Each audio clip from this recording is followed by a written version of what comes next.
From the Center for the Study and Teaching of Writing at The Ohio State University, this is Writer's Talk. I'm Doug Dangler. I'm here today at the Ohioana Book Festival on the campus of Fort Hays in downtown Columbus. And if you're not here, you're missing it. But I'm talking to a lot of different authors today. Among them, Jeffrey John, who has written a book called A Bird in Your Hand, which is about crime, punishment, the struggle for justice. So welcome to Writer's Talk. Nice to be here. Thank you. Okay. So tell me about this book. How did it get started? What interested you in crime? You wanted to have a life of crime. Instead, you became an associate professor of communications. Not. Yes. They're sort of the same thing. Okay, good. Explain that to me. No, I was at a dinner party one evening with an older gentleman talking about our background and so forth. And he said he was from Xenia, Ohio, and he was the son of a judge in Xenia. And I said, I was a reporter at one time in Xenia, Ohio. And he said, well, then you know about the big shootout on the streets of Xenia just after World War II. And I said I hadn't heard about that. And so he explained what had happened. His father was the judge for a first-degree murder trial then. My co-author, Frank Johnson, was on board a ship serving in World War II, and he corresponded with his father about this trial. His father was upset about the ramifications, the possibility of having to send two young men to the electric chair. That started us to thinking about it, and I suggested, well, that would be a good book, and we started doing research, and it became this book, A Bird in Your Hand. Okay, so this is true crime. This is a true story. Okay. Everything about the book is absolutely true. Okay, and it's the story of Earl Tucker, who joined his friend Ernie Evans. That's right. Going across Ohio, and they got into some trouble. Clarence Earl Tucker was a young man who was disabled with polio and had a rough life. First of all, he was born in Oregon, and during the Depression, his family moved to the Cincinnati area. He had a rough life in Cincinnati, which put him into several reform schools and so forth. And in one of those reform schools, he met another young man named Ernest Finley Evans.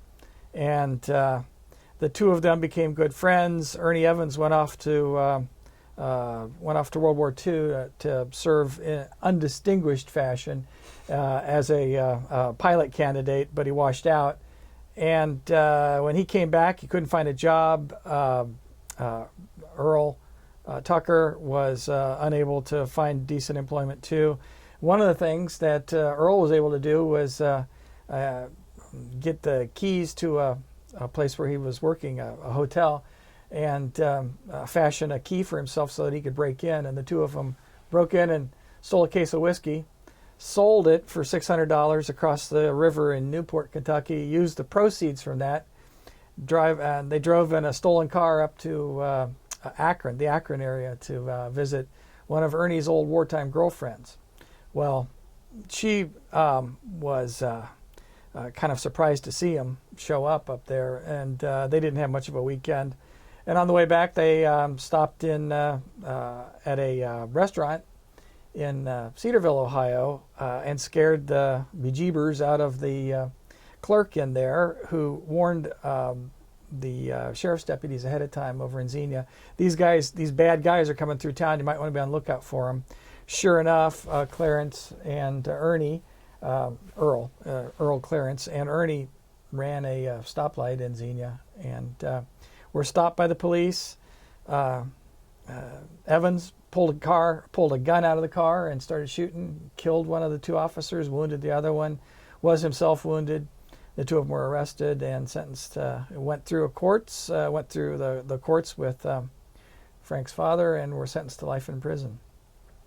The book sort of follows that court case, what happened afterwards, and up through modern times when eventually Earl Tucker moved back to Xenia and then back down to Brown County, and died there in 1999. So what was the struggle, the 40-year struggle for justice? I mean, it seems like they sort of got justice, right? They were in a crime and then they went to jail. Well, that's the whole point of it. In the crime itself, Evans reached in the car and pulled out a gun and started shooting. Meanwhile, Tucker stood aside with his hands up in the air, saying, "Don't shoot! Stop shooting! Please stop shooting!" Yet both of them were convicted of first-degree murder. Neither of them got to testify on their own behalf in the trial. And almost immediately when they went into Ohio Penitentiary, Tucker began to look for an attorney to try and get an appeal or something, because he didn't feel like justice had been served. So eventually, after several years, he was able to find an attorney in Cincinnati. We were fortunate to be able to interview this guy. He's still alive. He has all the records, and he's fascinating to talk to. And he said, Tucker was really treated badly when he was in jail. He was held incommunicado, wasn't able to see anybody for a couple of weeks, and was threatened during the time and so forth. But it took him quite a few years just to get a hearing until the law actually changed. The law in Ohio changed to allow a post-trial rehearing of the case if there were mitigating circumstances. So he was able finally in the 1960s to get a hearing before a judge back in Xenia, and the judge heard it, and even though they had a bill of 7 different particulars, these are the reasons why he should be granted a new trial. The judge evaluated those and said the first one is enough. You deserve a new trial. The prosecutor, by this time it's 1966, and the prosecutor said, "Listen, everybody's gone. It's not going to be worthwhile to retry this guy. He's already been in prison for, at that time, 20 years. We're not going to bother," which set him free. The interesting thing of the case, and the part that's ambiguous justice, is while Tucker went through the court system to get an appeal and get out, Evans, on the other hand, as an exemplary prisoner at the Ohio Penitentiary, got involved in the prison work duty at the governor's mansion. This is a situation that's been in the news here recently. Evans was on the work crew at the governor's mansion, and he met Governor Jim Rhodes. And when Tucker was released from prison, Evans went to his friend Jim Rhodes. They played pool together in the basement of the mansion.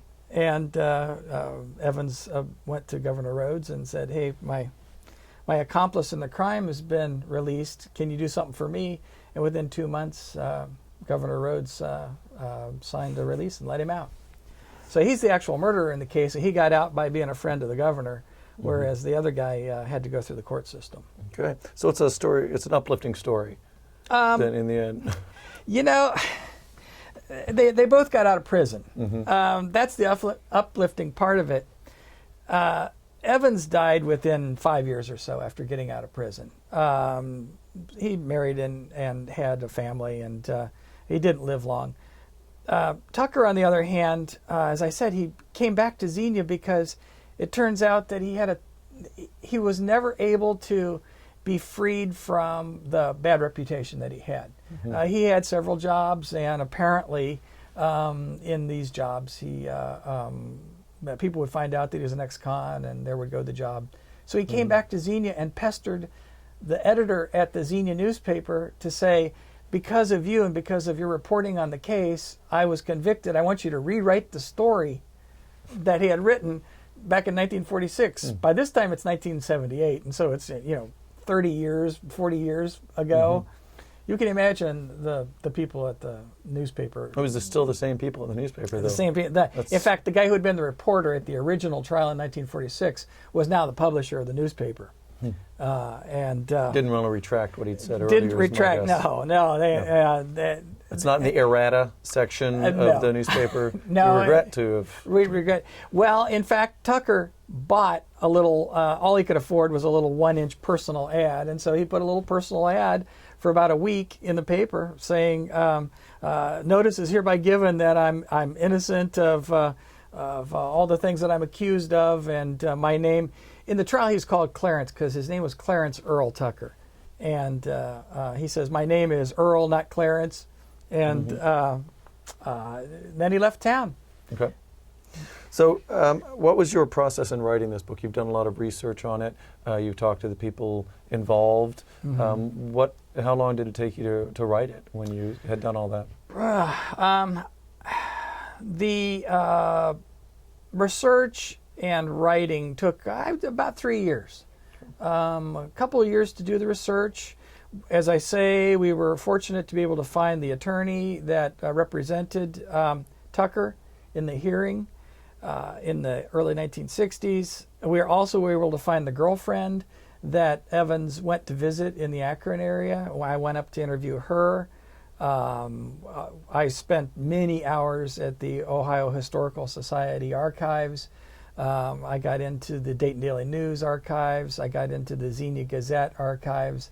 The archivists were quite helpful in finding things for us, and all that stuff took a couple years, and then it took a year and a half or so, I think, to write it and get it polished up for publication. Well, tell me something. Since Tucker and Evans are both dead, what was the motivation for it? I mean, you can't help them.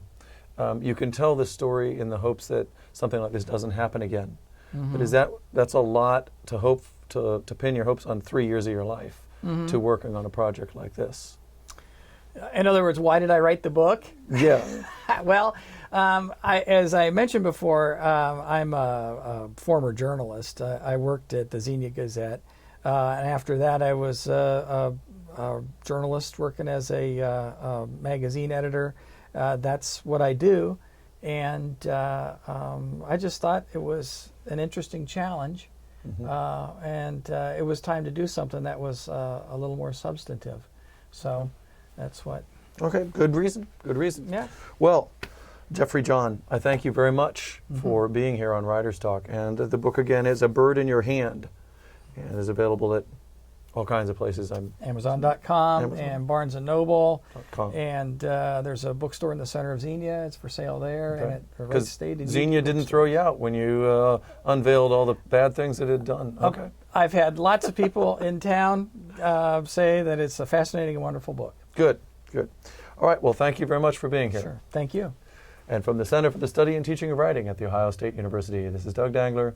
Keep writing.